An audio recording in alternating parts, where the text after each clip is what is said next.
আপনি ডাইরেক্ট আল্লাহ সুবহানাহু ওয়া তাআলার কাছে চাইবেন।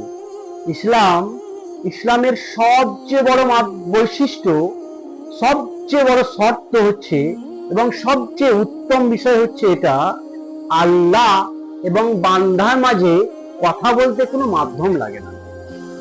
আপনি গুনাহ করে ফেলেছেন, দরজা বন্ধ করুন এবং কান্না ভরা নয়নে, কান্না ভরা চোখে আল্লাহ সুবহানাহু ওয়া তাআলার কাছে দোয়া করেন এবং ক্ষমা প্রার্থনা করেন।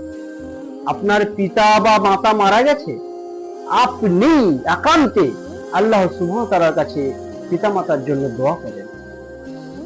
পিতামাতার জন্য দোয়া করার জন্য ভাড়া করে লোক আনতে হবে, ইসলাম ভাড়াটে ধর্ম নয়, ইসলাম ভাড়া দিয়ে চলে না।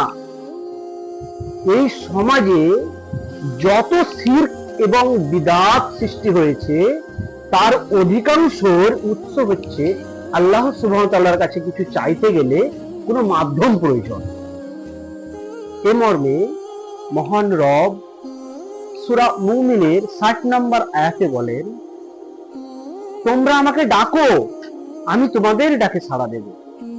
এখানে মহান রব আল্লাহ সুবহানাহু ওয়া তাআলা একবারের জন্য বলেনি যে কোনো মাধ্যম দিয়ে আমাকে ডাকো। আল্লাহ সুবহানাহু ওয়া তাআলা এখানে ডাইরেক্ট চাইতে বলেছেন। সম্মানিত সুধীবৃন্দু, আপনাদের কাছে আমার অনুরোধ, আল্লাহ সুবহানাহু ওয়া তাআলার কাছে চাইতে গেলে কোনো মাধ্যম প্রয়োজন, এই সমস্ত ভ্রান্ত আকীদা থেকে বেরিয়ে আসুন, ফিরে আসুন আল্লাহ সুবহানাহু ওয়া তাআলার ক্ষমার দিকে।